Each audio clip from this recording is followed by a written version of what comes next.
Meus caros irmãos e irmãs aqui no santuário, você que celebra conosco da sua casa, e você que vai ouvir esta pregação depois que ela foi aqui realizada. Jesus, ele vai caminhando para Jerusalém, e nesta caminhada ele vai formando os seus discípulos.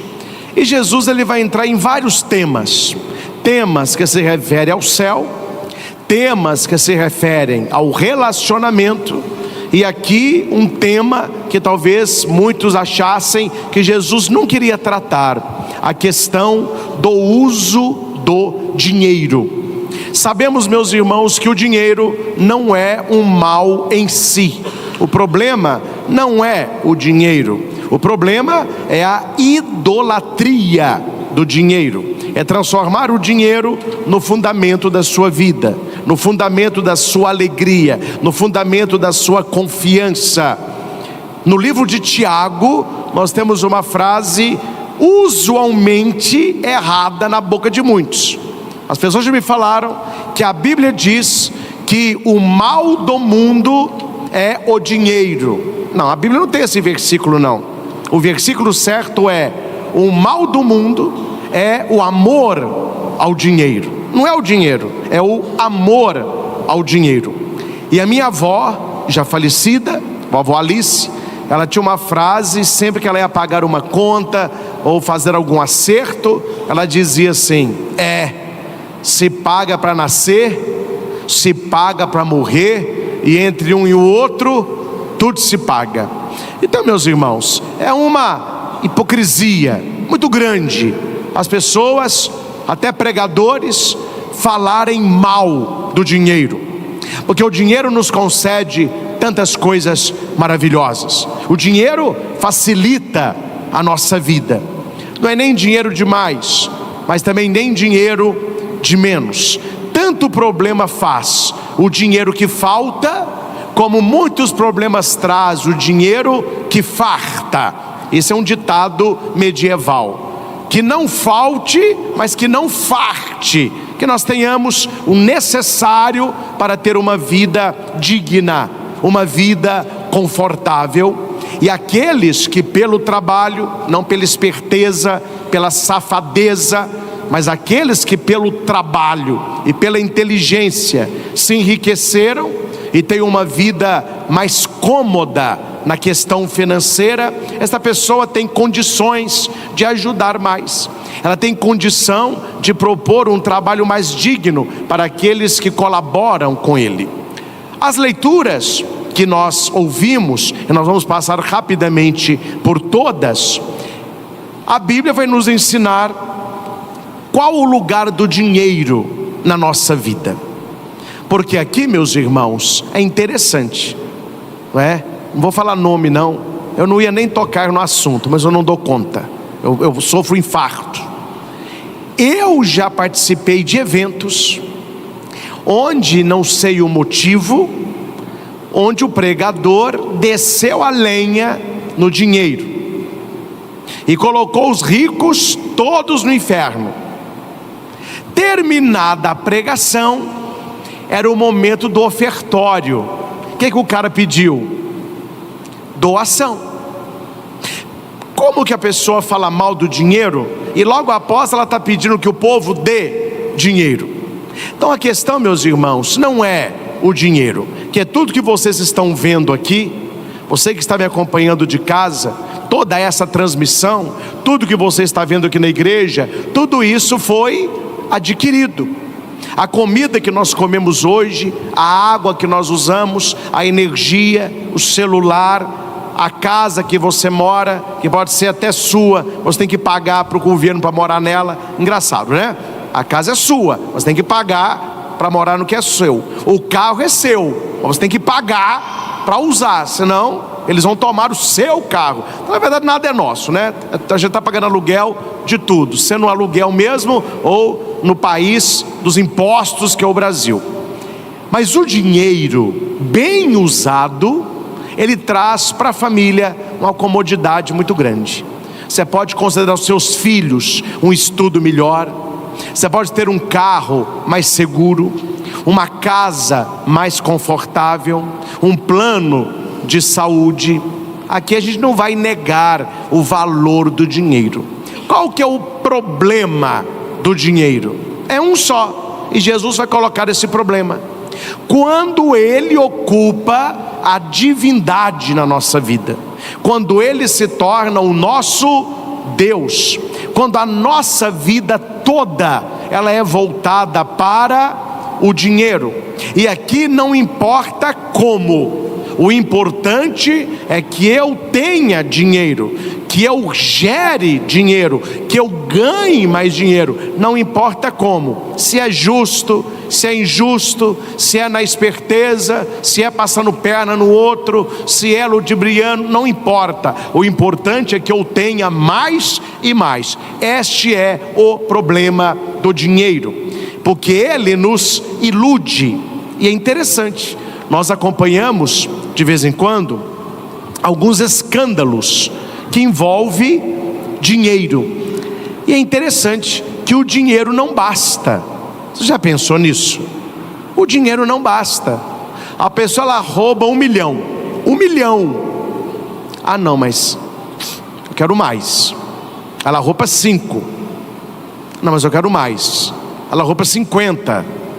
Não, mas eu quero mais. Meus irmãos, tem gente que já roubou tanto dinheiro, que tem dinheiro para sustentar os filhos, netos, bisnetos, tataranetos, e vai ter dinheiro ainda. E se a pessoa pudesse, ela queria mais. Qual o problema do dinheiro? A ilusão. O dinheiro, ele vai tomando conta da vida da pessoa, e tudo que a pessoa faz, ela faz única e exclusivamente pelo dinheiro. Espero que não seja você essa pessoa, mas há pessoas que tudo que elas conversam, elas só falam de dinheiro, elas só falam de trabalho. Está até enjoativo já você abrir aí a internet, todo mundo fala: eu vou ensinar você a investir, eu vou ensinar você a multiplicar, compre bitcoins, investe aqui, investe. Todo mundo está correndo desesperado atrás do dinheiro. E nessa ilusão do dinheiro, os espertalhões estão enchendo o bolso, porque ninguém está dando dinheiro para ninguém. A não ser que você saiba quem está dando, me fale que eu vou lá. Ninguém está dando. E na internet tem muita gente dando dinheiro. Olha, eu vou te dar tanto, eu vou te emprestar tanto, sem juro, mas você faz aí uma aposta inicial de tanto. Interessante, né? A pessoa está pedindo dinheiro emprestado, mas ela tem que fazer um aporte de dinheiro para ela receber o dinheiro. E quantas pessoas perderam toda a economia que elas tinham porque queriam um dinheiro fácil? Quantas pessoas caem em golpe de celular, golpe de bilhete premiado, golpe de vamos comprar tal coisa para gerar lucro? Quantas pessoas caem nesse golpe porque elas vivem atrás de dinheiro?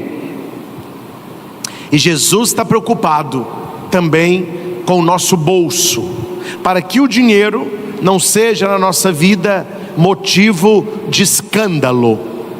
E aqui eu repito mais uma vez, vai ficar muito claro o que eu estou dizendo: não tem problema você ter dinheiro, não tem problema algum se com o seu trabalho, a sua inteligência, a sua perspicácia, se você se enriquece, não há problema nenhum aí. O problema do dinheiro é quando por causa dele o ser humano perde. Entre o dinheiro e o ser humano tem sempre que ganhar, mas na cabeça de quem cobiça, o ser humano sempre perde. E aqui para nós, os senhores sabem que não minto, no final das contas, quem é que paga a conta? É os mais pobres, é aquele que está trabalhando, é aquele que está ralando. A maioria de nós, para não falar todos nós, por que nós temos dinheiro? Porque a gente trabalha, que a gente está ralando, que a gente está produzindo. E tem gente, não estou falando o nome, que não trabalha com nada, não quer saber de nada, mas torra o dinheiro. E quem vai pagar a conta? Não são eles, somos nós. Porque se fossem eles, eles não gastavam como gastam. Em vários setores da sociedade e do mundo político, eles queimam nota de 100 como se fosse papel, porque não sai do bolso deles. É preciso, isso é uma opinião minha, e que partilho com muita tranquilidade. Eu penso que as grandes profissões que nós temos na sociedade, elas requerem um diploma, uma preparação para estar onde a pessoa está. Falo o próprio padre.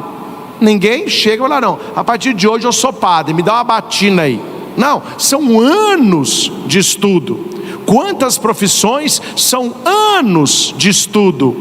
Eu penso que para o mundo político seria necessária um estudo, uma formação para estar na vida pública e ensinar principalmente a eles que gostam de ser chamados de autoridade. São autoridades, excelência. Eles não sabem lidar com aquilo que se chama público, porque os bens públicos, o dinheiro público é para o bem social. Quantas pessoas você conhece que estão no serviço público, mas que usam tudo para o bem próprio? Falta uma boa fé, falta uma formação. E a bagunça, meus irmãos, me desculpe aqui a franqueza, começa no nosso meio. Não estou falando só de Divinópolis. Eu conheço pessoas que foram eleitas vereadores, talvez até deputado, pessoas totalmente despreparadas para o cargo, pessoas que não sabiam nem o que iriam fazer ali. E depois nós cobramos que a sociedade não evolui, que não existe o bem comum. Porque quando você trabalha, este bem é pessoal, é familiar. O político, ele cuida do bem comum. Estamos vendo aqui em Divinópolis uma obra esperada há muito tempo, né? Essas gentes que estão aqui na JK estão fazendo ali manilhas gigantescas para a água escoar. Está tendo aquele transtorno que não tem como entrar, tem como só sair. Mas depois nós vamos agradecer que na chuva esperamos que a água vá. Aquilo ali não está na minha casa, não está na sua casa. Ali o bem é para todos, é um bem público, vai trazer benefício para todos na cidade. Uma praça é o bem público, é nossa. Só que nós reclamamos, e aqui eu vou endossar a minha fala, que o político, ele tem uma visão privada do que é público, e nós não cuidamos do que é público. Inaugura-se uma praça, jardins bonitos, fonte, flor, as lixeiras, pouco tempo, está tudo destruído, está tudo quebrado. Pisam no jardim, arrancam as flores, jogam tinta na fonte, quebra tudo, rouba tudo, acaba com tudo. Então veja, meus irmãos, aqui está um contexto problemático que só se resolve neste tema com estudo. O estudo, ele liberta. O estudo, ele abre horizontes. E eu não vou entrar aqui para não ser ainda mais polêmico. Como anda os estudos atualmente? Como anda as salas de aula atualmente? Nem bomba tem mais, né? Não vou dizer o nome, mas eu tenho uma professora muito querida que deu aula para mim na 7ª, 8ª série. Já é uma senhora. Quando a gente encontra, ela não dá aula mais, ela me diz assim: Padre Christian, o senhor lembra das provas que eu aplicava? Ela era, falei, como que eu esqueço? E eu gostava muito dela, então eu estudava para ela me elogiar. Não gostava muito da matéria não, mas eu gostava muito dela. É uma senhora muito elegante. Falei, então deixa eu estudar, porque ela entregava as provas, punha na mesa e todo mundo pegava a prova.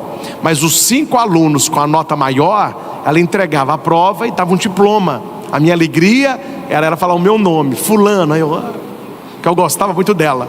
E ela falava comigo assim: então o senhor lembra das provas, Padre Cristo? Eu falei: lembro. Aquelas provas na época era a 7ª série, hoje fala 7º ano, 8º ano. Você lembra as provas? Eu falei: lembro. Eu falei: pois é, eu cheguei a dar aula na faculdade. Aquelas provas que eu dava na 7ª série, nem na faculdade eu dava, porque eles irão se zerar a prova. Olha o que ela me disse, para vocês verem como anda as coisas. Mas tem gente que não vê. Mas voltando, por que eu estou tocando nesses assuntos para entrar no assunto da leitura? Porque uma coisa que nós deveríamos ter desde pequenininho, mas não é interesse que nós tenhamos, deveria ter na escola, desde a 1ª série, educação financeira. Não tem. Ninguém sabe mexer com dinheiro. Trabalha, não tem nada. O dinheiro entra, ele sai, você não sabe onde ele foi, não sabe como funciona. A pessoa vai no banco, se o gerente não é honesto, ele vai empurrar para a pessoa um tanto de coisa para que o banco ganhe. A pessoa vai ganhar um troquete, mas a pessoa não sabe. Não nos ensinaram, não tem esta matéria. Então é preciso, meus irmãos, que nós busquemos também na palavra, mas na sua vida pessoal, e tenha uma atenção toda focada nas suas finanças. Eu prego muito para casais. Esse final de semana mesmo, estava lá em Santa Margarida, missa da família, encontro de casais, éramos lá 470 casais, muito bonito. E eu falava para eles sobre que depois da traição, o segundo fator que mais separa casais é o dinheiro.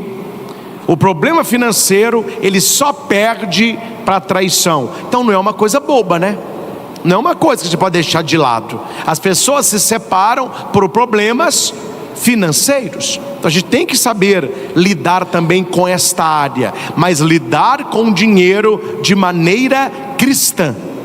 Não há problema lidar com dinheiro, mas de maneira cristã. A primeira leitura que escutamos é uma profecia de Amós. Amós está sendo duro com aquele que ganha dinheiro ou que faz dinheiro à custa dos pobres, à custa dos humildes, de pessoas que não sabem. Eu atendi uma família, já tem algum tempo isso, muito infeliz, muito triste, que construíram durante vários anos uma casa maior, etc. Na época da pandemia, a empresa não estava indo muito bem e o cara queria vender a casa. Alguém, não estou falando o nome da cidade, o cara é agiota, ele foi até falou: olha, eu te pago em dinheiro vivo, me vende a casa. Só que tem um problema, vou chutar números. Se a casa era 1 milhão, ele ofereceu 400 mil, menos da metade. E o cara apertado, com funcionário para pagar, naquela loucura que foi a pandemia, ele vendeu. Pouco tempo depois as coisas foram melhorando, ele tentou recobrar a casa, o cara que comprou disse: não, claro que eu vendo. Ah, você vende para mim de novo? Claro. Aí quanto? 1 milhão. A consciência não dói, dorme, come. E tem uns que vão até a missa e comungam e acha que está tudo normal.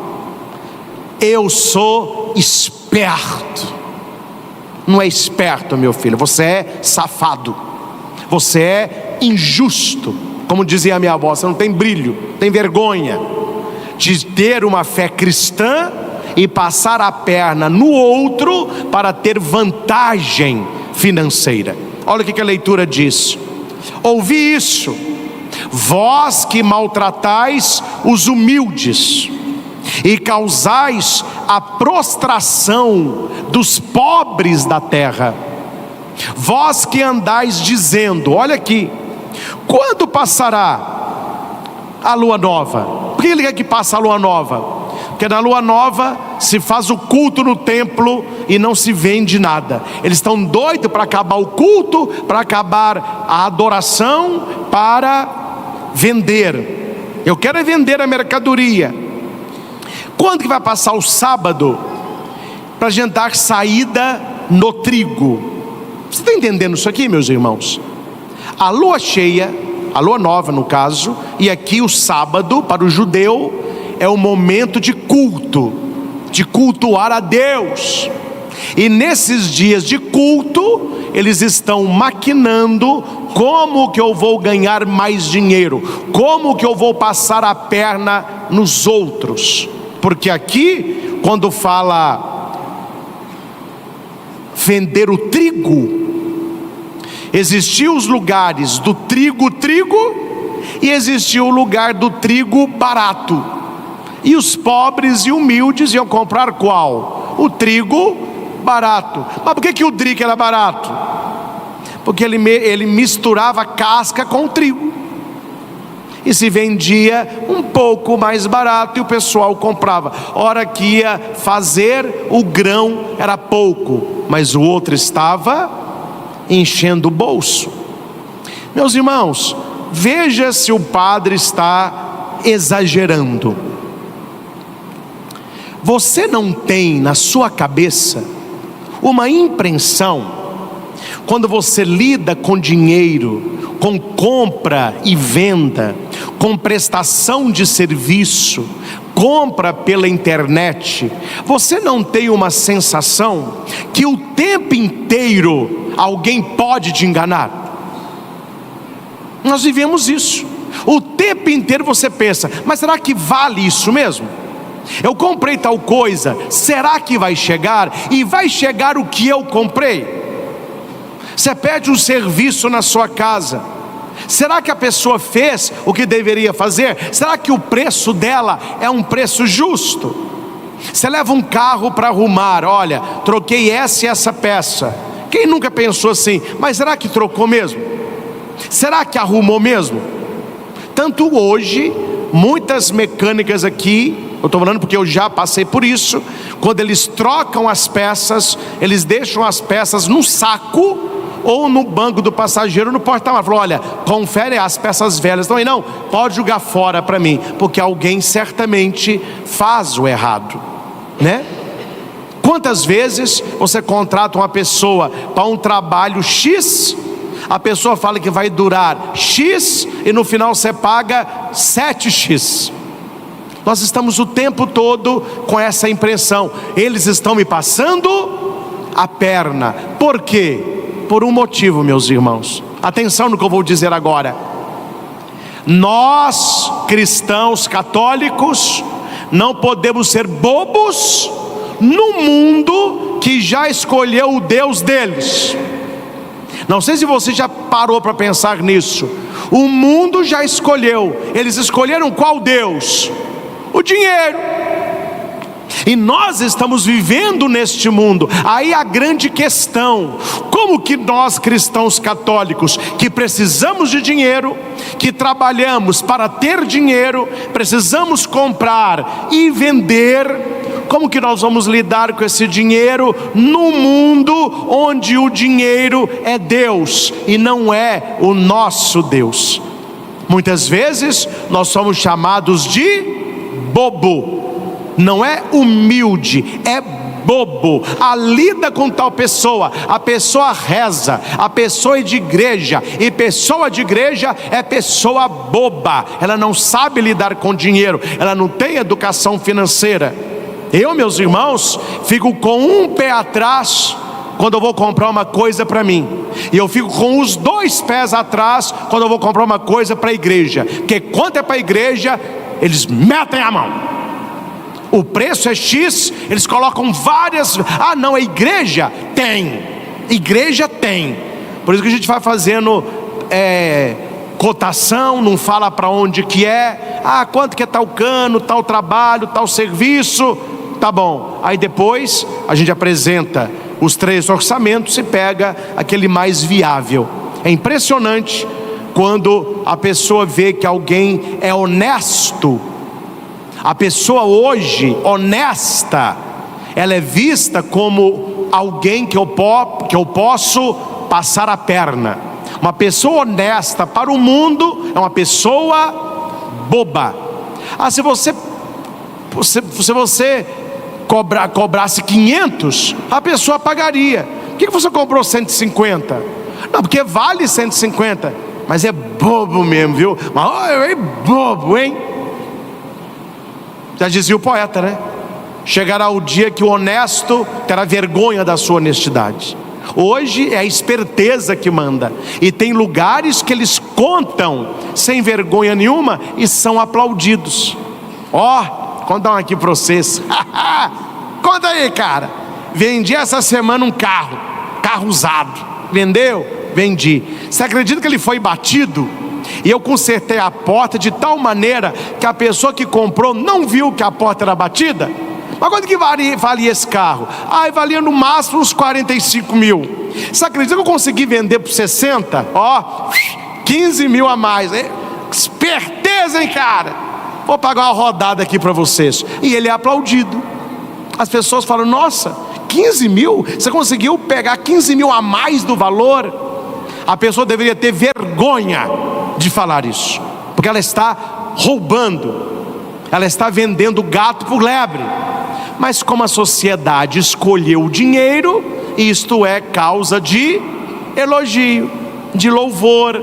É uma pessoa esperta. A pessoa quer aumentar peso. Eu vi um vídeo na internet, um tanto de frango passando, e o pessoal com uma injeção de água, dando injeção no frango. Aí eu falei: mas que injeção que é essa, meu irmão? É água. Aí depois congela o frango. Na hora de vender o frango, aquela água, ela pesa. Aí você compra um frango desse tamanho, sabe, a panela tem um pintinho. Não é não? Você compra um frango desse tamanho, tem um pintinho. O que aconteceu? Tudo água. E o pessoal não tem vergonha. Eles não apenas injetam água, mas alguém filma, e eles não têm medo de postar, porque a pessoa vai dizer: não, eu estou injetando água no frango. E a sua safadeza qual é? Aumentar peso, diminuir medida. Pode levar aqui a 1 metro. Você vai olhar, é 90 centímetros. E de 90 em 90, ganha-se no final. Adulterar balança. Tem uma história que eu gosto. Não é que eu gosto que a pessoa injusta se dê mal, mas a pessoa que não é certa, ela precisa ser desmascarada. A pessoa tem que ver que o que ela fez afetou os outros.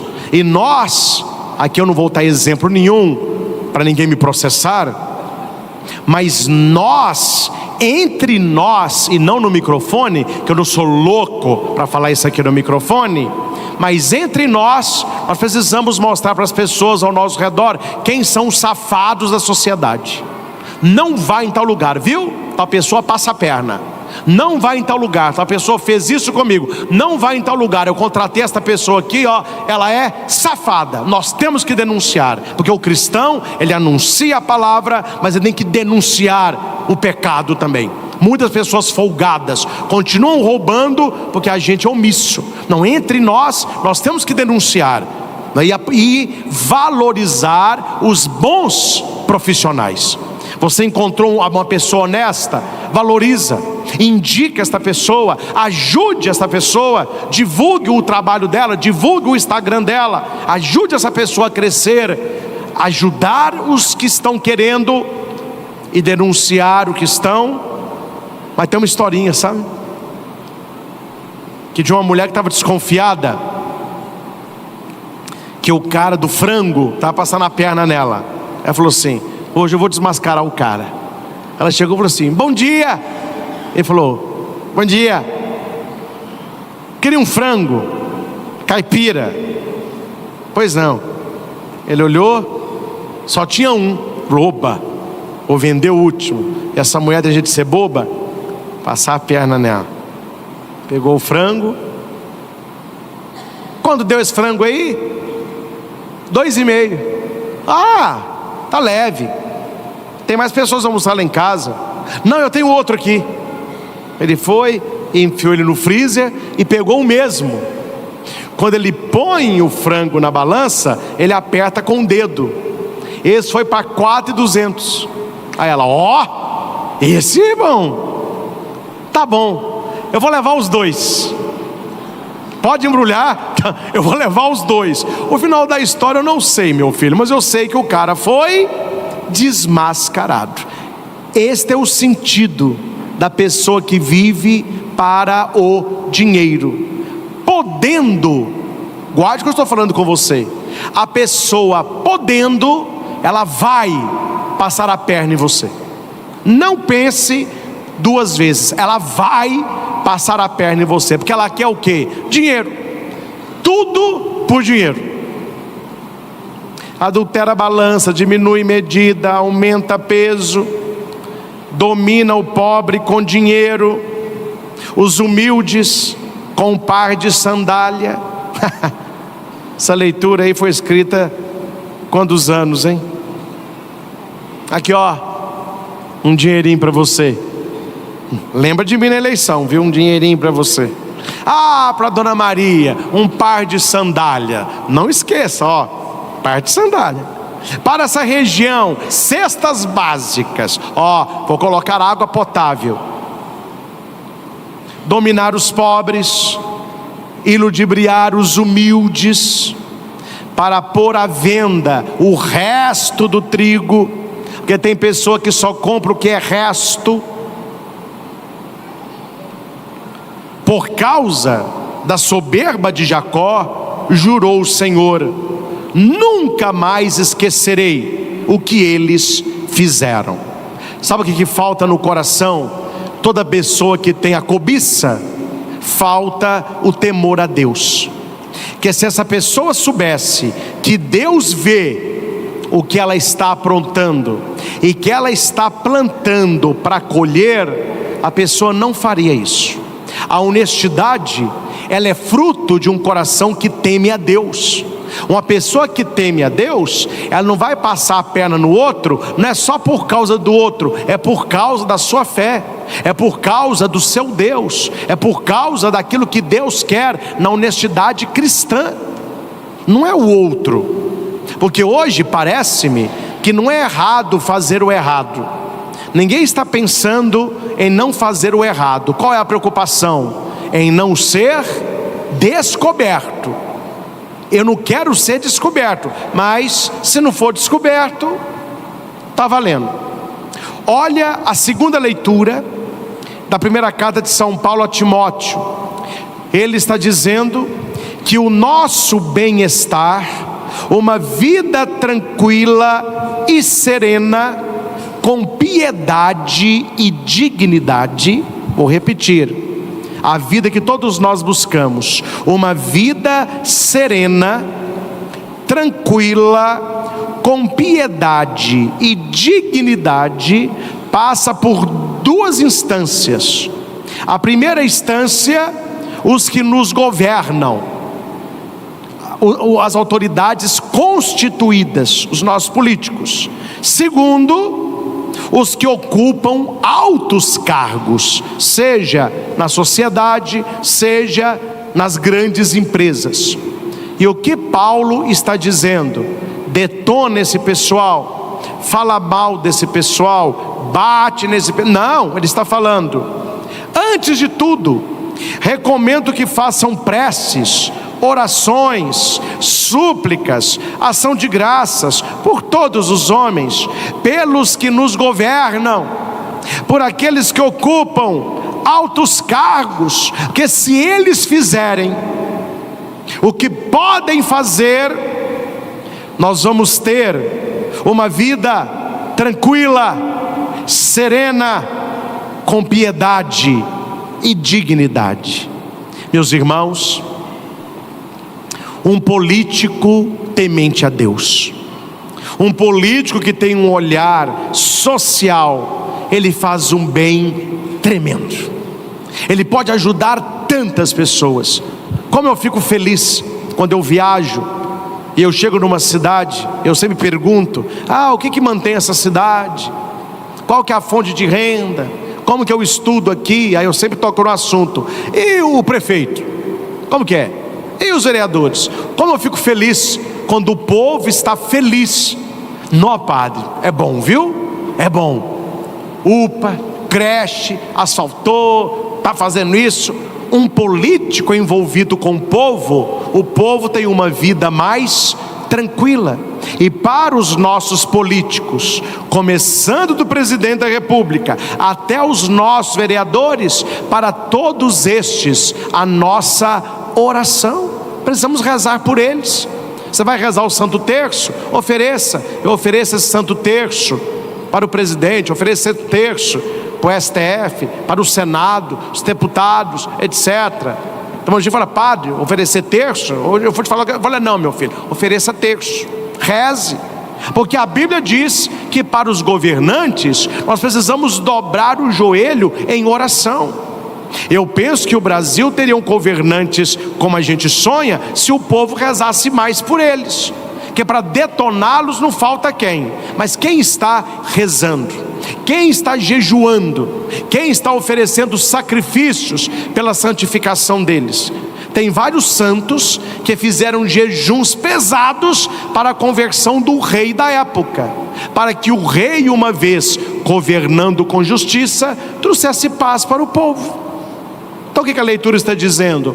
Precisamos rezar pelos nossos governantes, rezar por aqueles que têm altos cargos, para que possamos buscar aquilo que é agradável a Deus. E por último, o Evangelho, Jesus vai contar uma história, que as pessoas não entendem muito a história, quando o patrão daquele homem elogia o administrador desonesto. Mas como que ele elogia o administrador desonesto? Você vai entender que ele não está elogiando a desonestidade do cara, que ele perdeu o cargo, mas ele está elogiando como que o cara sabe lidar com os bens deste mundo, e nós não sabemos lidar com os bens de Deus. Ele sabe lidar com o bem material, e nós não sabemos lidar com os bens espirituais. A historinha é muito simples de ser explicada. Naquela época, toda pessoa que tinha uma condição melhor, ele contratava um administrador. Qual que é a função do administrador? Multiplicar aquilo que o homem tinha, investir, lucro, empréstimo. E nesta negociação, o cara colocava o lucro dele. É aí que ele recebia o salário dele, o administrador. E não era errado isso. Era uma profissão muito almejada na época. Jesus vai dizer que o dono dos bens vai chamar o administrador e diz para ele assim: o que é isso que estou escutando a seu respeito? Presta conta da tua administração, pois já não podes administrar os meus bens. O cara viu que ele perdeu o trabalho dele, e o cara não se defende, que alguma coisa errada ele fez. Então ele perdeu o trabalho dele, e ele vai dizer: trabalho forçado eu não dou conta, pedir esmola eu tenho vergonha, eu sei o que eu vou fazer. Antes dele prestar conta, ele procura as pessoas que ele negociou para o patrão, e não há problema nenhum nisso. Só que ele usa de esperteza, abrindo mão daquilo que seria para ele, ou o custo da negociação, para que ele fosse bem visto e bem quisto pelos outros. Então ele vai chegar perto de um e vai perguntar assim: quanto que você deve ao meu patrão? 100 barris de óleo. Não, então senta depressa, escreva aí 50. Ou seja, para o patrão era 50, e os outros 50, certamente alguns era dele, alguns é para pagar o trâmite, alguns para pagar o juro. O certo é que ele tira todo aquilo que era para ele e fala: não, é só 50. E não esqueça o que eu estou fazendo por você, hein? Ele vai no outro: quanto que você deve? Aí eu devo 100 medidas de trigo. Não, escreva 70. Diminuiu também.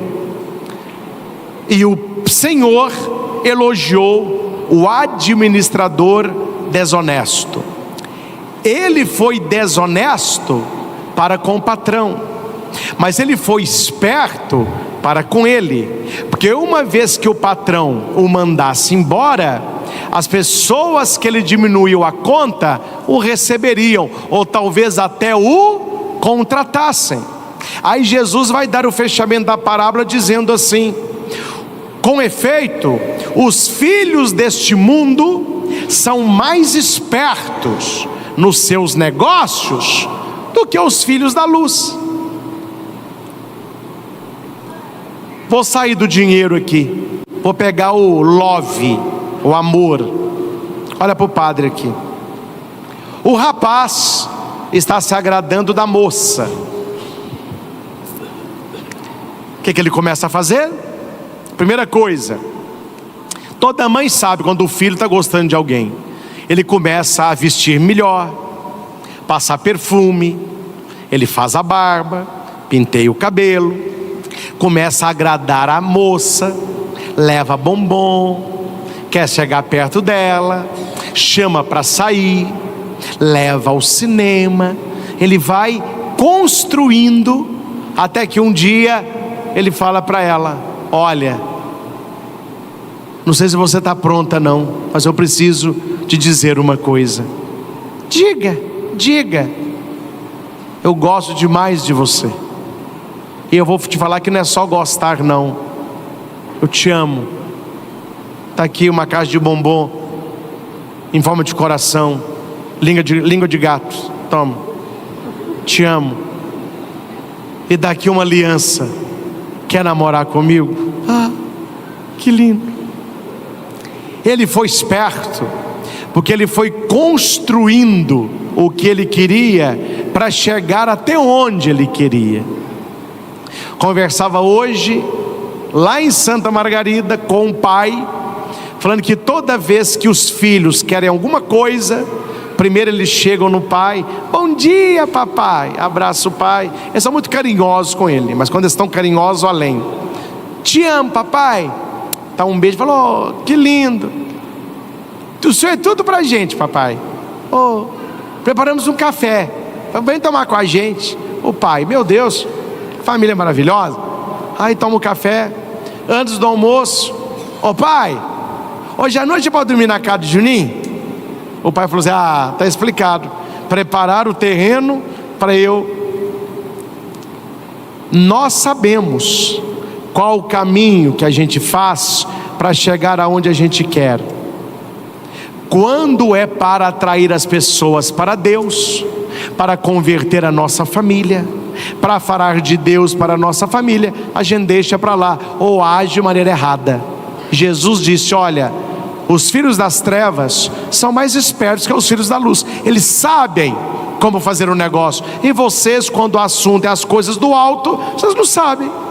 Usai o dinheiro injusto para fazer amigos, pois quando acabar, eles vos receberão nas moradas eternas. Que dinheiro injusto que é esse? Não é o dinheiro safado não. Na Bíblia, dinheiro injusto é o dinheiro que não é usado no templo, que existia a moeda do templo.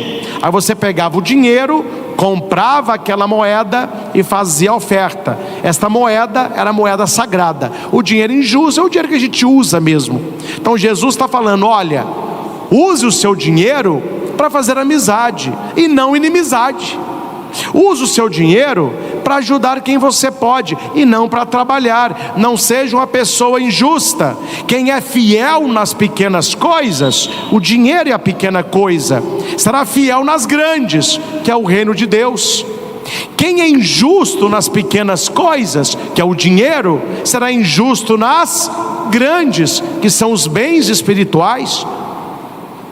Se vós sois fiéis, se vós não sois fiéis no uso do dinheiro injusto, quem vai te confiar o verdadeiro bem? Como que Deus vai nos dar o verdadeiro bem se nós não sabemos lidar nem com o dinheiro, que é uma coisa que passa? E se vós não sois fiéis no que é dos outros, quem vos dará aquilo que é vosso? Repita comigo: o que é do outro é do outro. O que é do outro é do outro. O que é meu é meu. O que é meu é meu. Ponto final. É assim que vive. O que é do outro é do outro. O que é seu é seu. Pior, meu filho, que a cobiça é a inveja. Porque a cobiça, ela quer o que você tem. A inveja, ela não quer que você tenha. A pessoa não quer ter o que você tem, mas ela não quer que você tenha. Ela não quer fazer o que você faz, mas ela não quer que você faça também.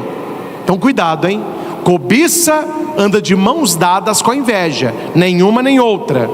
Ninguém pode servir a dois senhores. Odiará um e servirá o outro. Não podeis servir a Deus e ao dinheiro. Aqui é o problema.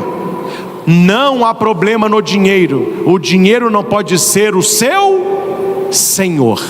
Meus irmãos, que essas leituras nos ajudem, nós que aqui estamos, a ter uma vida mais justa, mais digna, respeitando o que é do outro, cuidando daquilo que é nosso, trabalhando para a nossa vida financeira, mas jamais usando de esperteza, de roubo, de situações com terceiras e quartas intenções para obter lucro. Cuidado, quando você é rico para o mundo, mas é pobre para Deus.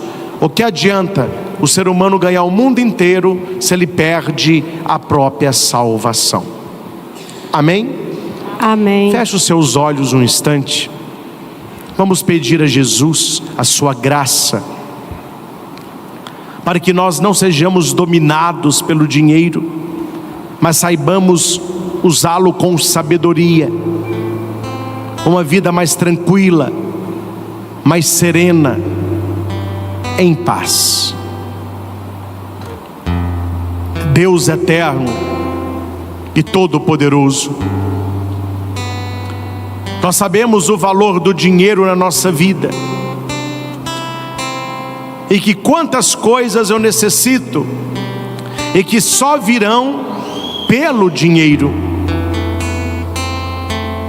Obrigado, Senhor, pelo meu trabalho, pelo meu salário, pela minha renda. Obrigado, Jesus, por todo o dinheiro que eu já tive, por todo o dinheiro que eu tenho e por todo o dinheiro que eu terei. Obrigado por tantas coisas que eu comprei e que me fizeram tão bem: comida, roupas, moradia, estudo, viagem, remédios, tantas e tantas coisas. Sabemos, Jesus, que o problema não é o dinheiro, mas a idolatria. Transformar o dinheiro no fundamento da nossa vida. Afastai de todos nós, Senhor, a esperteza, a injustiça, a mentira. Que nós tenhamos vergonha de passar a perna nas pessoas, de cobrar valores injustos, dominando os mais humildes, os mais pobres. Conceda-nos, Senhor, sabedoria na nossa vida financeira, discernimento na nossa vida financeira. Abençoa, Senhor, o nosso salário. Abençoa, Senhor, a nossa carteira. Abençoa, Senhor, o nosso cartão de crédito, para que saibamos usar tudo isso com sabedoria. Porque tanto faz mal o dinheiro que falta, como aquele que farta.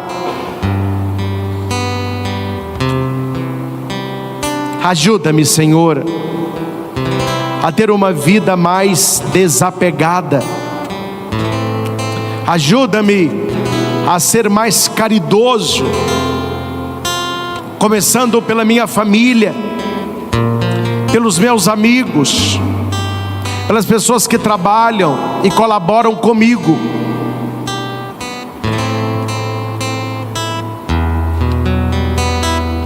Ajuda-me, Senhor, a ser uma pessoa honesta a teus olhos.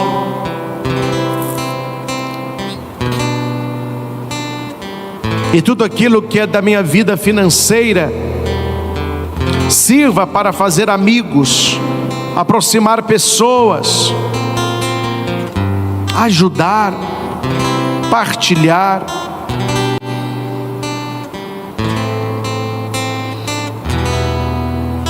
Nós rezamos por aqueles que nos governam, por aqueles que ocupam altos cargos, que rezando por estes, eles ajudarão e muito, para que possamos levar uma vida tranquila, serena, com piedade e dignidade. Isso é bom e agradável a Deus.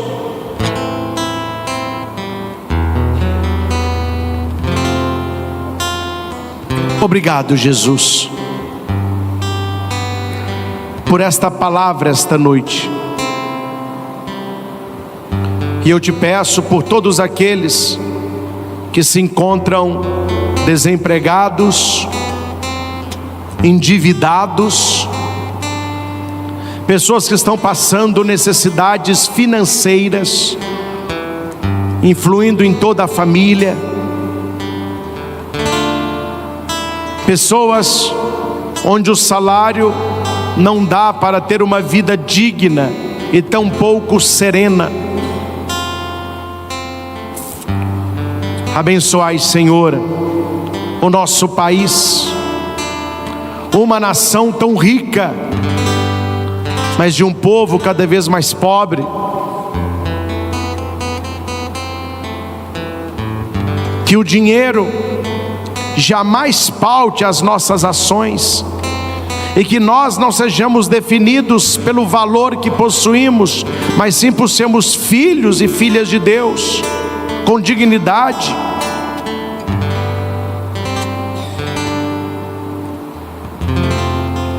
Que a nossa prece chegue à tua presença, e que sejamos grandemente abençoados também na nossa vida profissional e financeira. Que a nossa confiança, que a nossa esperança, que a nossa fé esteja em Deus, nosso único Senhor e Salvador Jesus, porque é impossível servir a dois senhores. Eu não posso servir a Jesus e ao dinheiro. O dinheiro é para me servir e eu para servir a Deus.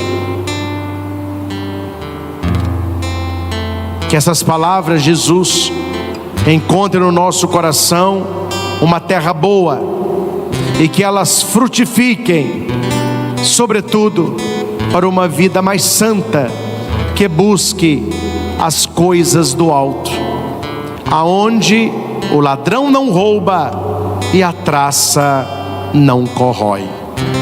Nós te louvamos, exaltamos e bendizemos. Louvado seja nosso Senhor Jesus Cristo, para sempre seja louvado. Meus caros irmãos e irmãs aqui no santuário, você que celebra conosco aí da sua casa, nós estamos celebrando este final de semana a exaltação da Santa Cruz, que é exatamente o dia 14 de setembro. E por ser uma solenidade, quando ela cai no domingo, o domingo do tempo comum dá lugar a esta celebração. Por isso que hoje a igreja, com os paramentos vermelhos, nos chama a atenção para a cruz de nosso Senhor Jesus Cristo. Nós devemos hoje lembrar de maneira muito grata de Santa Helena, que é a mãe do imperador Constantino. Helena, profundamente cristã, católica, ela sai numa empreitada para a Terra Santa, para encontrar a cruz do Santo Lenho, a cruz de Nosso Senhor. E ali, junto com estudiosos da época e daquele lugar, ela vai escavando os lugares onde Jesus passou. E cada lugar que Santa Helena passa, e ela acha os lugares sagrados, ela levanta uma basílica, uma igreja. Quem já foi na Terra Santa certamente visitou muitas basílicas e igrejas que foram levantadas por Santa Helena. Cito a Basílica da Anunciação, a Basílica que está em Belém, a igreja de Caná, no Monte das Bem-aventuranças, e daí por diante. Helena estava procurando relíquias de Nosso Senhor, de maneira especial a Santa Cruz. Chegando em Jerusalém, juntamente com toda a corte da mãe do imperador, estavam estudiosos, arqueólogos ali de Jerusalém. Indicaram para ela qual era o Monte Calvário, que é o Gólgota, onde Jesus foi crucificado.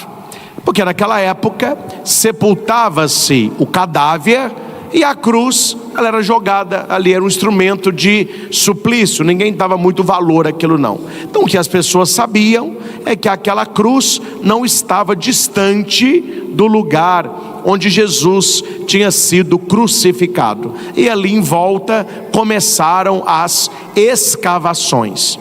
Não demorou muito tempo, alguém gritou: "Cruzes!" Acharam uma cruz. Só que à medida que eles foram retirando essa, outra pessoa também gritou: "Cruzes!" Acharam uma outra. E no meio das duas, uma terceira. Aqui tinha um dilema. Se alguma dessas cruzes era a cruz de Cristo, como saber a que era e as duas que não eram? Ficou quase unânime para aqueles que ali estavam que aquelas cruzes encontradas próximas do Calvário era a cruz de Jesus e dos dois ladrões. Como saber qual era a cruz sagrada? Fizeram o seguinte: havia um monge, um religioso, que citou a Sagrada Escritura, onde está escrito que no madeiro de Nosso Senhor estavam as nossas enfermidades, pelas suas machucaduras nós fomos curados. O que eles fizeram? Anunciaram em Jerusalém que eles tinham achado a cruz, e as pessoas começaram a ir para aquele local. Numa das cruzes, o doente tocou, ele secou e morreu ali mesmo. As pessoas sabiam: essa é a cruz maldita, é a cruz do mau ladrão. Ali já tacaram fogo, queimaram tudo, acabaram com tudo. Tinha uma outra que os doentes tocaram, eles não morriam, mas também não eram curados. Subentende-se que era a cruz do bom ladrão. Uma terceira, a mais robusta. Quando as pessoas tocavam, aconteciam várias coisas. Entre os relatos da época, cura de doença, pessoas que estavam profundamente entristecidas, elas sentiam paz. As pessoas tocavam na cruz, elas choravam sem motivo nenhum. Entende-se que essa era a cruz de nosso Senhor. Santa Helena então traz essa cruz de Jerusalém para Roma. Um pedaço dessa cruz foi enviado na época para Constantinopla, que era outra sede religiosa da época, hoje Istambul, né? Um pedaço ficou em Jerusalém, no Museu de Jerusalém, e o pedaço maior foi levado para Roma.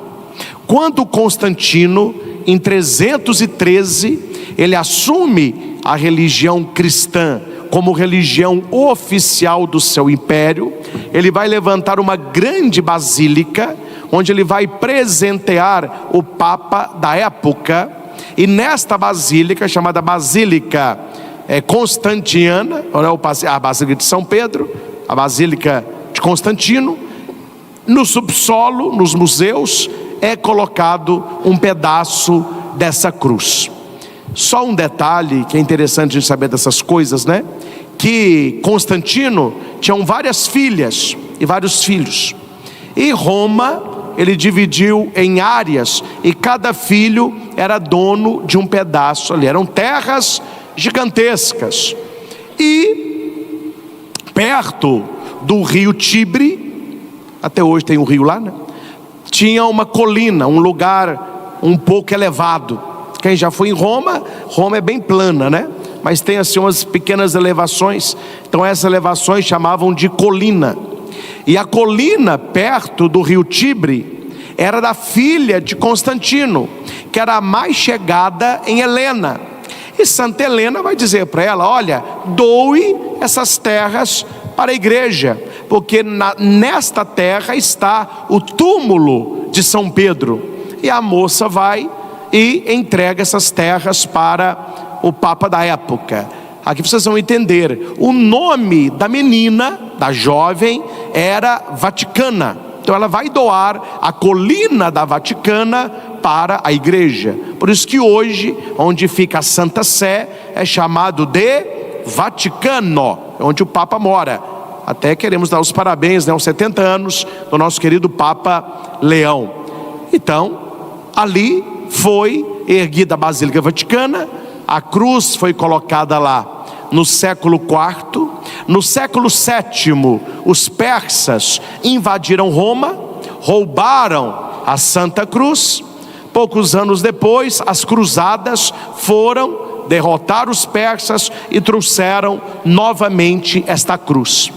Roma parou para receber a cruz de Cristo. Foi uma festa nunca vista. E na Praça de São Pedro, onde hoje tem aquele obelisco vindo do Egito, foi um presente também para o Papa, ali se ergueu a cruz, se elevou a cruz, e as pessoas aplaudiram, balançando ramos, pessoas choraram. Foi uma festa grandiosa em Roma, a cruz de Cristo voltando. Quando eles levantaram a cruz, eles exaltaram a cruz, e era um dia 14 de setembro. É por isso que hoje a igreja mantém essa festa da exaltação da Santa Cruz. Ela é trazida novamente para Roma. Para nós, meus irmãos, não é apenas o contexto histórico, mas o contexto teológico, espiritual. Nós temos nas leituras de hoje verdadeiras pérolas para a nossa vida. A primeira leitura vai nos alertar daquele povo daquela época e nós hoje. Cuidado com duas coisas.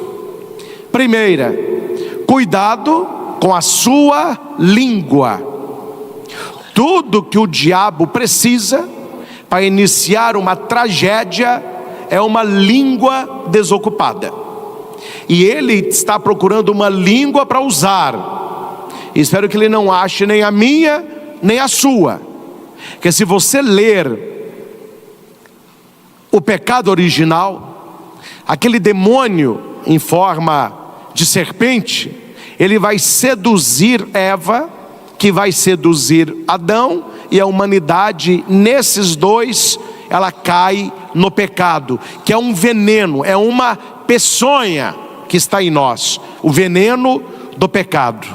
E se você presta atenção no texto, você verá que a serpente, ela não enrola na perna de Eva, ela não corre atrás de Eva, ela não pica Eva, ela não cospe veneno em Eva, não faz nada disso. A serpente, ela leva Eva no papo, na conversa. É a língua do diabo que consegue mudar as coisas. É claro, meus irmãos, que o diabo é infinitamente menos do que Deus, porque ele não é Deus. Não existe o Deus do bem e o Deus do mal, existe Deus. O diabo é um cão sarnento, é um anjo decaído. Ele foi expulso e vencido por São Miguel. Por isso nós estamos fazendo aí a quaresma de São Miguel Arcanjo. Quando eu fiz o meu curso para exorcista, lá no Sumaré, no Rio, com Dom Orani, senhor cardeal do Rio de Janeiro, ele dizia para nós que lá estávamos, que devemos ir ano que vem, se Deus quiser, a Roma, para pegar a certificação também da Santa Sé. Ele dizia que o mal é infinitamente menor do que Deus. O diabo, ele não consegue tentar a Deus, ele não consegue enfrentar a Deus, mas o diabo, ele é infinitamente mais poderoso que você. E a principal arma do mal, no século que vivemos, é a crença na sua inexistência. Não é raro você encontrar pessoas da igreja, até pessoas ligadas ao altar, que não acreditam na existência do mal. Estas pessoas estão desprotegidas. São pessoas mais fáceis de capturar. São pessoas que se tornam presas fáceis para o mal. Porque Jesus vai dizer: se alguém soubesse que hora que vem o ladrão, você vigiaria a sua casa, para que ela não fosse assaltada. Este ladrão é o ladrão das nossas almas, é o mal, é o demônio. E se as pessoas não acreditam no mal e não acreditam no inferno, se esvazia-se o sacrifício da cruz. Porque está na primeira carta de João que Jesus veio para destruir as obras do diabo.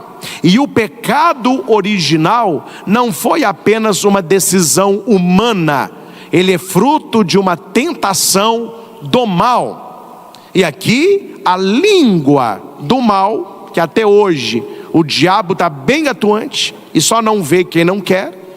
Não sei se você já assistiu, fica aqui a dica de filme para você, para você ficar assistindo essa bobageira de Hollywood, de exorcismo, menina que anda igual aranha, flutua, cospe sopa verde, roda pescoço, aquela confusão toda, dando ao poder que ele não tem.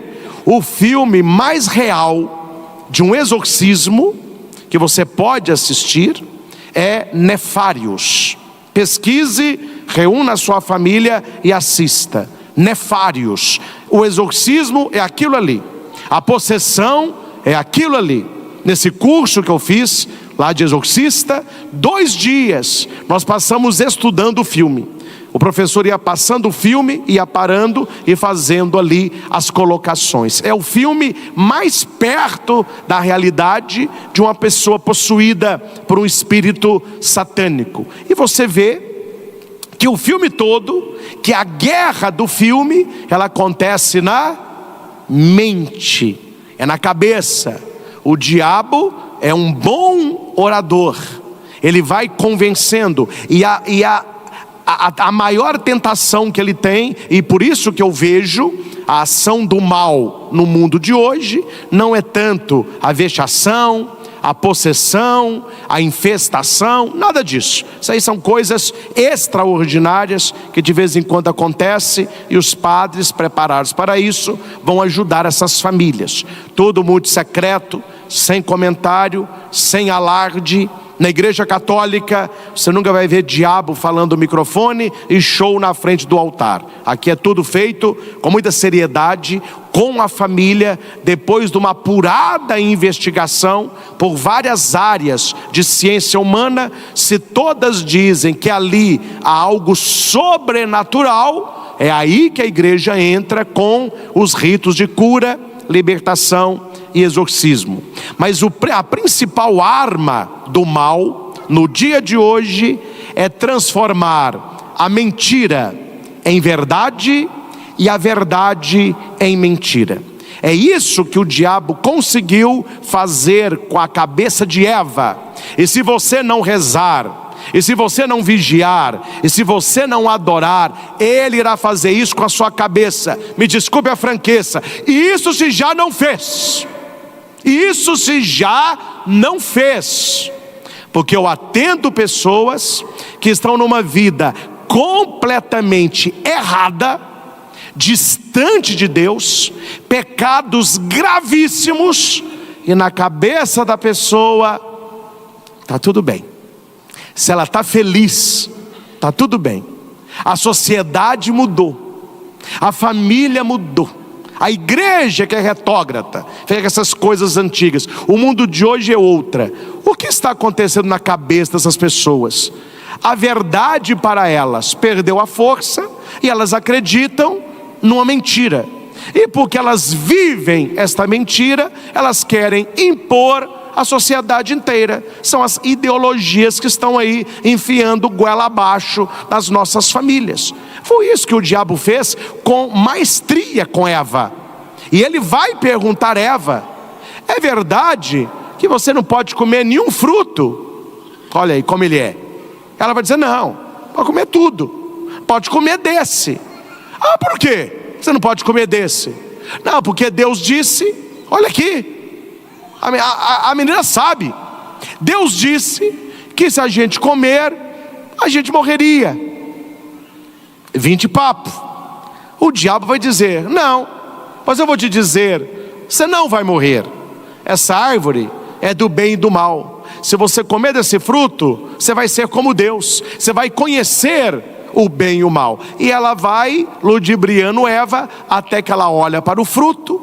Ele é atraente ao paladar, porque o pecado é atraente. Pecado não é ruim. Um dia na entrevista eles me perguntaram: ô padre, pecar é ruim? Eu falei: meu filho, pegar é uma delícia, pegar é gostoso. Porque se não fosse, ninguém pecava.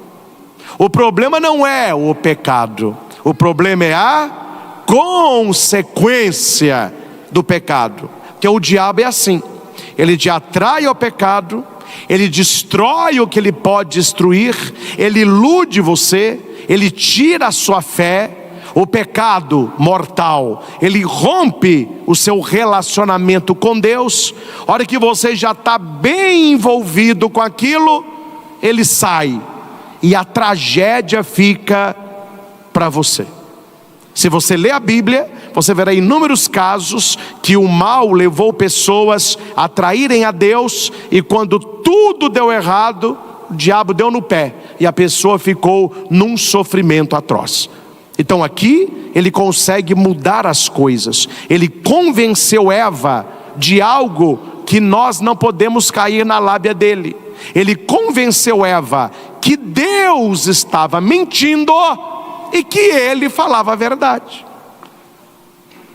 Quer mais ou tá bom? Olha a artimanha do mal. Hoje, se você olhar a sociedade e o modo como o mundo tem vivido, Deus parece o mentiroso. O discurso da Bíblia está errado. O que a igreja defende está errado. Quando o Papa fala sobre família, sobre os valores da fé, o Papa está errado. Esse Papa aí não estou gostando, esse aí não é dos meus. Um dia alguém me disse: mas gente, a pessoa fica com raiva, mas eu não estou xingando, estou falando a verdade. A pessoa falou comigo assim: Padre Cristo, esse Papa não me representa. Eu falei: mas você é São Pedro, minha filha? Você é São Pedro? Mas como assim? Não, o Papa é representante de São Pedro. Você está se achando que o Papa lá em Roma no cargo que ele ocupa, que está representando você, um mero mortal que ninguém sabe quem é. Abaixa o nariz, minha filha, desça daí. Que papa está representando? Esse papa não me representa. O papa está lá para representar você? Seus interesses? Sua vida? Suas verdades? Claro que não. Ele é sucessor de Pedro. E quando a sociedade, isso aqui é um bom sinal, quando a sociedade, os que vivem os valores do mundo, começam a criticar a igreja, a falar mal de um pregador, siga esse,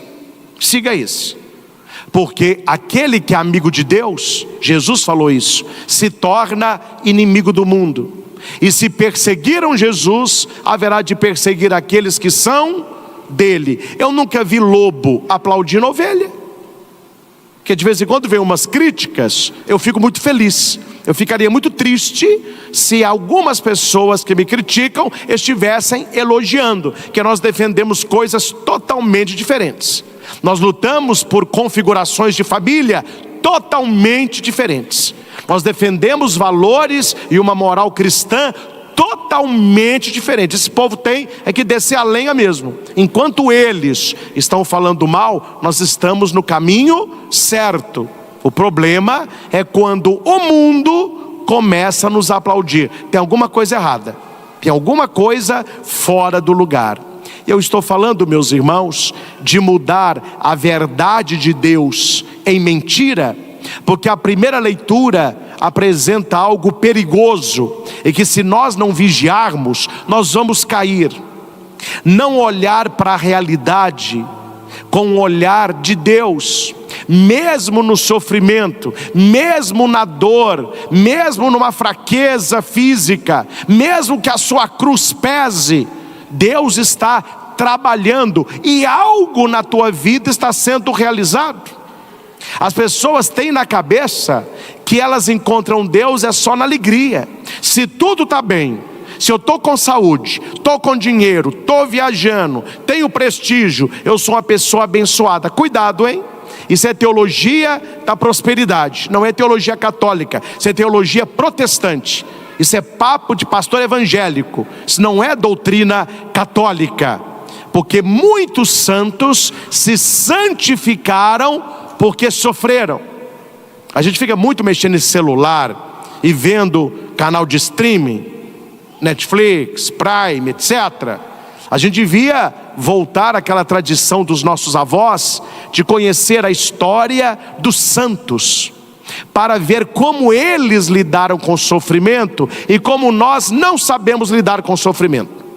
É o sofrimento bater na nossa porta, todo mundo fica revoltado. Ah, Deus me esqueceu, Deus não está me abençoando, tem alguma coisa errada aqui. Leia, meus irmãos, a história de São Padre Pio. Padre Pio de Peltrautina era tentado pelo diabo. O diabo dava uma surra física lá na sua cela. Ele ia comer, o prato virava. Ele recebeu os estigmas de Jesus nas mãos, uma dor intensa, um mau cheiro. Hoje é um grande santo invocado pela Igreja Mundial. Estude a história de Santa Teresinha de Lisieux, uma jovem, de novinha, ela sentiu a vocação, queria ser irmã, entrou para o Carmelo. Veja o sofrimento de Santa Teresinha, veja a enfermidade de Santa Teresinha, e se tornou santa apesar do sofrimento. Santa Teresinha dizia: por mais que eu viva, a gente vive muito pouco, porque os santos têm um olhar no céu, têm um olhar na vida eterna. Nós estamos com um olhar muito hipnotizado nesta terra. As pessoas estão iludidas com os prazeres desta terra, e elas não almejam mais o reino dos céus. Então aquilo que atrapalha a nossa vida aqui embaixo, nos entristece, e nós esquecemos de colocar a nossa vida nas coisas do alto. Deus, Ele está fazendo, e eu te dou a minha palavra, que Deus está fazendo na sua vida mais do que você sabe, espera e imagina. Um dia você vai ver o quanto que Deus cuidou de você quando você se sentia descuidado. os grandes livramentos que Deus nos concedeu, quando a gente olha para a nossa história e diz: isso aqui deu errado, isso aqui saiu errado, não era isso aqui. Deus tem os caminhos dele. Na primeira leitura, o povo clamava a libertação. Deus envia Moisés e vai libertar o povo do Egito, com mão poderosa, com braço forte. E o povo, caminhando pelo deserto, passou pelo Mar Vermelho. Deus destruiu o exército egípcio que estava atrás daquele povo. O que é que o povo deveria fazer? Louvar a Deus, agradecer a Deus, ver naquele tempo de passagem um Deus que cuida. À noite ele era uma coluna de fogo, durante o dia era uma nuvem luminosa. Deus caminhava com aquele povo. Quando você lê a primeira leitura da missa de hoje, pode levar o folhetinho para casa, está no livro de Números. O que é que o povo começa a fazer? Nós também gostamos de fazer isso. Reclamar. Começa a reclamar. Deus nos tirou do Egito para a gente morrer de fome aqui. Lá tinha cebola, tinha batata, e nós estamos aqui para morrer nesse deserto miserável. E começaram a falar mal de Moisés, e começaram a falar mal da libertação de Deus, e começaram a criticar a obra de Deus. Meu filho, olha como que a tentação, ela vai entrando e ela muda as coisas. Eu já atendi pessoas que rezaram muito tempo para alguma coisa. Quando Deus concede esta coisa, tendo de pouco tempo, ela está reclamando.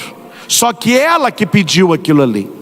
Por isso que Paulo vai dizer que nós não sabemos o que a gente pede. É muito melhor a gente deixar o Espírito Santo orar em nós.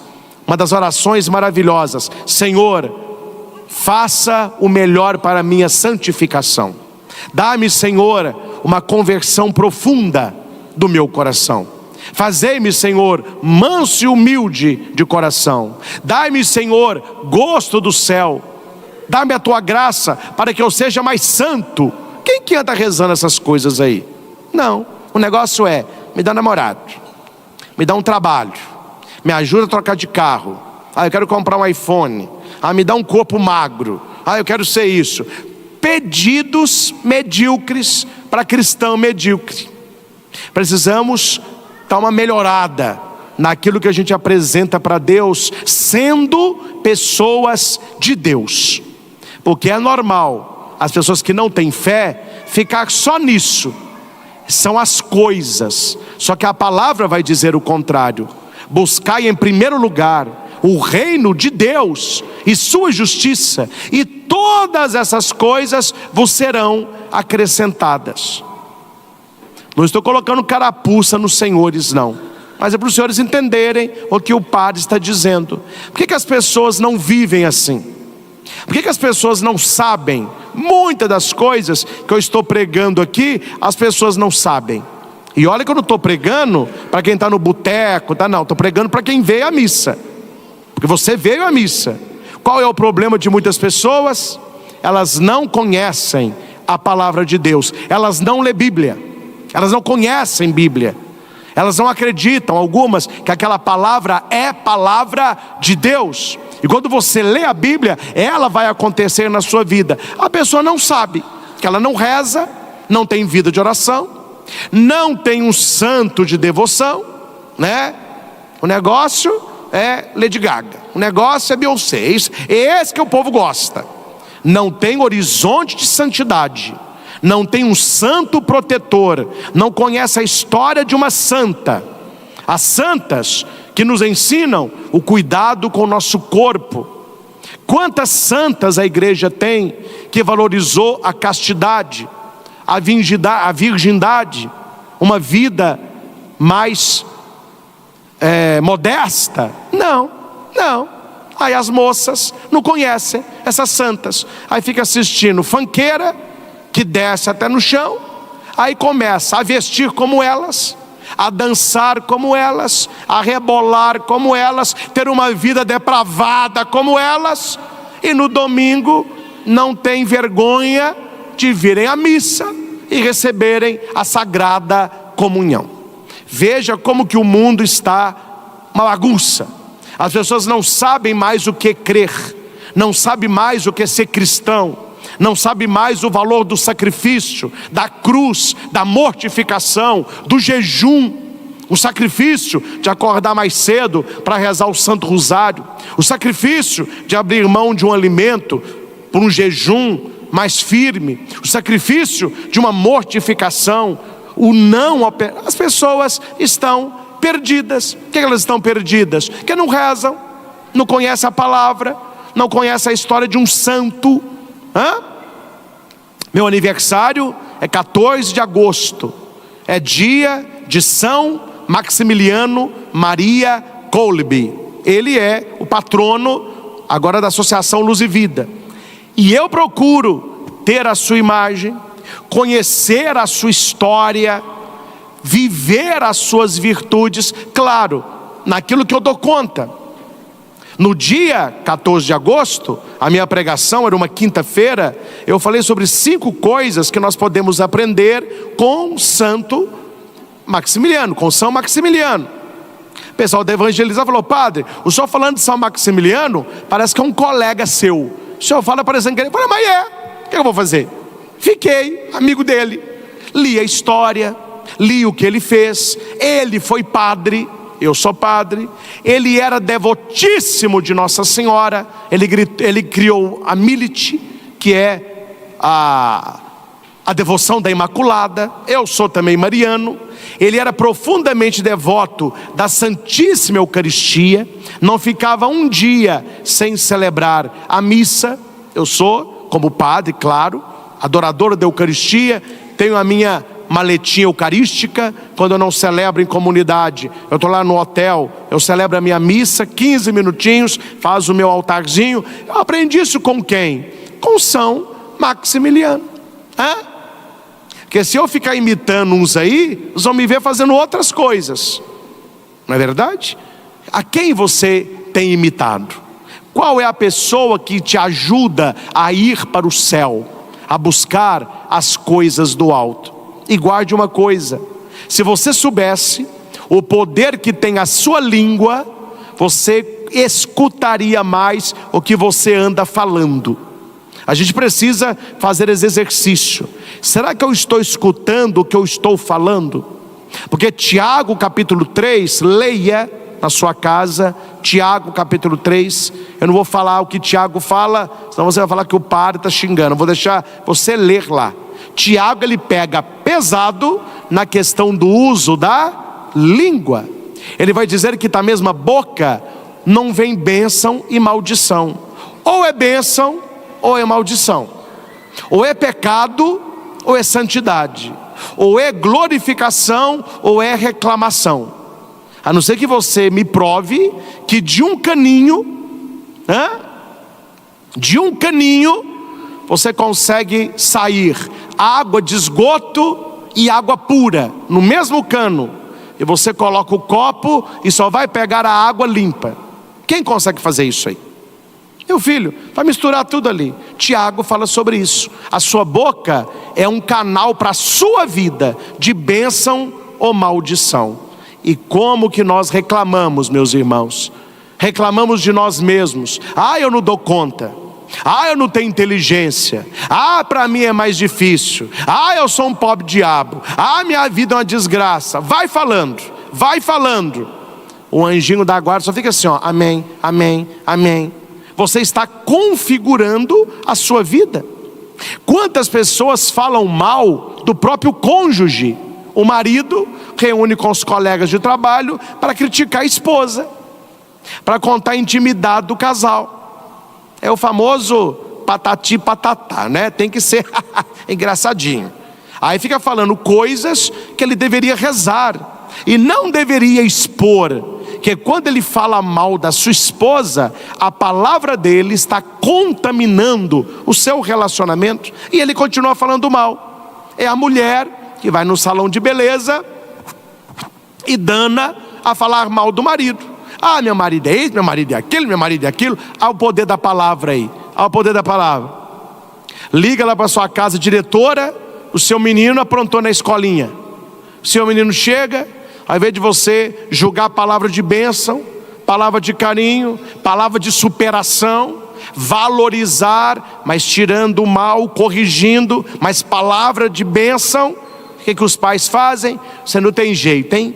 Você não conserta mesmo, você não gosta de estudar, você não tem inteligência, você não vai dar certo nessa vida. Há o tanto de palavra de maldição. E ai, quando essa palavra sai da boca do pai e da mãe, contaminando a vida da criança, porque o poder da vida ou da morte está na ponta da sua língua. A Bíblia vai dizer isso. E aquele povo que começou a reclamar de Deus, o que aconteceu? Atraíram serpentes venenosas, começou a picar aquele povo, e aquele pessoal começou a morrer. E eles clamaram por Moisés, e Moisés intercede por aquele povo. Olha como que o profeta é misericordioso, né? Ah, Moisés, as serpentes estão nos mordendo.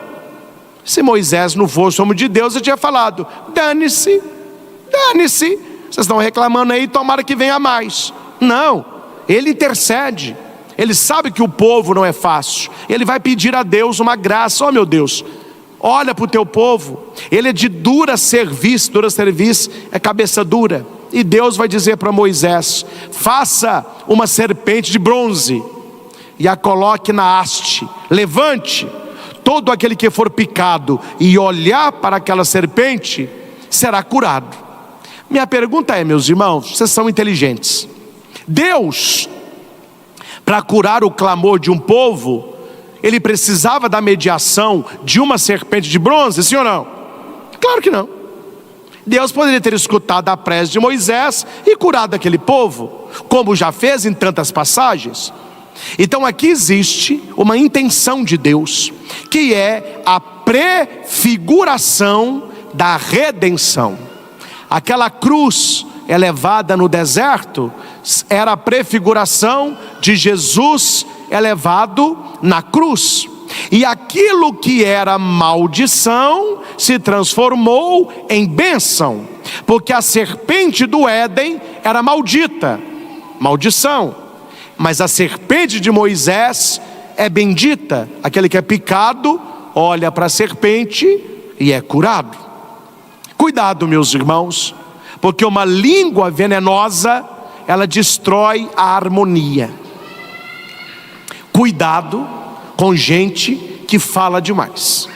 Quando eu falo fala demais, não é que gosta de conversar, não. Tem gente que é muito simpático, mas pode conversar o dia todo, você está ali com ela. Quando eu falo fala demais, pessoas que têm uma fala com segundas intenções, uma fala venenosa, uma fala que perto de você a pessoa fala de alguém como se você fosse de confiança, mas longe de você ela fala para essa pessoa de você.